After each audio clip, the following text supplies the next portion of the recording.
It is Saturday morning. You woke up hours ago, but you haven't left the mattress. Pause. Zero point 0.5s. Your phone is in your hand, and you are deep into social media scrolling, completely dissociated from the world. You're hungry, your bladder is full, and you know you need to get up, but your body feels like it weighs 1,000 pounds. Pause. 1.0s. You tell yourself, just 5 more minutes, but 5 minutes turns into 4 hours. The sheets are messy, the pillow is warm, and you feel this sinking, heavy guilt feeling in your chest. Yet, you are physically paralyzed. Pause. 1.5s. You might be telling yourself that this is just pure laziness, or that you are wasting your potential. But if you are on TikTok or Twitter, you know that for Gen Z trends and millennials, this phenomenon has a name. It's called bed rotting. Pause. 1.0s. It sounds gross, doesn't it? But the psychology of bed rotting is actually fascinating and, quite frankly, a little terrifying. Why does your brain force you to stay stuck? Pause. 0.5s. Why do we choose to rot when we know it makes us feel worse? In this video, we aren't just going to judge it. We are going to deconstruct the bed rotting aesthetic and figure out why your brain is playing this game with you. Pause. 1.5s. First, let's get the definition right. The bed rotting meaning isn't about sleeping. It's about being awake, engaged in passive consumption. From the outside, it looks like you are resting. But physiologically, you are not getting mental rest at all. Pause. 1.0s. Here is the twist. People who bed rot are rarely lazy. Society and hustle culture have taught us that stillness equals laziness. But mental health experts have a different explanation. Bed rotting is often a biological freeze response. Pause. 0.5s. When your nervous system is overwhelmed by high stress or academic burnout, your body decides to shut down to protect you. Pause. 1.0s. Think about your week. You've been processing information nonstop. Your brain hits a limit. It craves safety. And where is the safest place in your world? Your bed. It is a controlled environment. No bosses, no expectations, no social pressure. Pause. 0.5s. So, your brain sends a command. Stay here. Do not move. It starts as a survival instinct, a legitimate coping mechanism. But the problem begins when this safety measure morphs into a lifestyle that kills your daily productivity and actually increases your anxiety. Pause. 1.5s. Now, you have probably seen the discourse online. There is one specific video that went viral recently with the title, "How Bed Rotting is Ruining Your Life."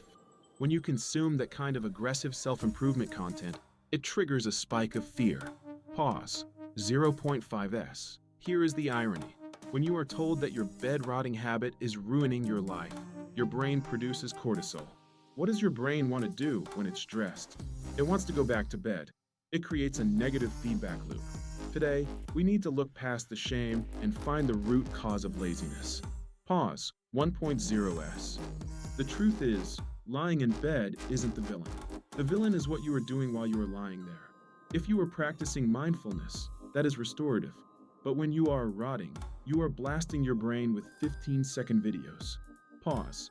0.5s. You are engaging in dopamine frying.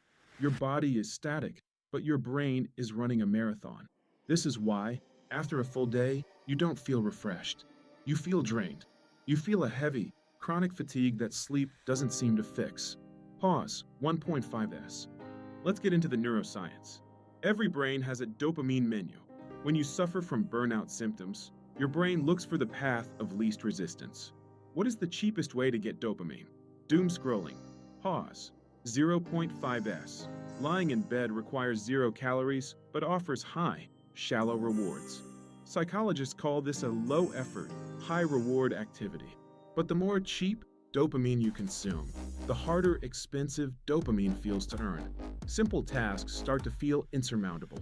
This is called limbic friction. For the Gen Z audience, this isn't always depression. It's a functional freeze state. Pause. 1.5s. So, how do we break the cycle? How to stop bed rotting? Fighting your nervous system is a losing battle. We need to outsmart it. Step 1. Rebrand it. Instead of rotting, call it active rest. But the rule is, no screens. Force a digital detox for just 30 minutes. Boredom is where your brain actually heals. Step 2. Create momentum. Remember Newton's law? Objects at rest stay at rest. You don't need to clean the whole house. Just tell yourself, I am going to stand up and drink 1 glass of water. This micro habit breaks the freeze. Usually, once you are vertical, the magnetic pull of the bed weakens. Look, your bed should be your sanctuary, not your cage. Life isn't happening inside that screen. It's waiting for you out there. If this psychological breakdown resonated with you, know you aren't broken. You're just a human with an overwhelmed brain. Respect your rest, but don't let it become your identity. If you enjoy these deep dives into psychology facts, consider joining our community. Hit that subscribe button below. This is BrainAscend, and we are here to help you rise above the noise. Take care of your brain, and I'll see you in the next one. Look, your bed should be your sanctuary, not your cage. Life isn't happening inside that screen. It's waiting for you out there. If this psychological breakdown resonated with you, know you aren't broken. You're just a human with an overwhelmed brain. Respect your rest, but don't let it become your identity. Pause. 1.0s. If you enjoy these deep dives into psychology facts, consider joining our community. Hit that subscribe button below. This is BrainAscend, and we are here to help you rise above the noise. Take care of your brain, and I'll see you in the next one. Pause. 2.0s.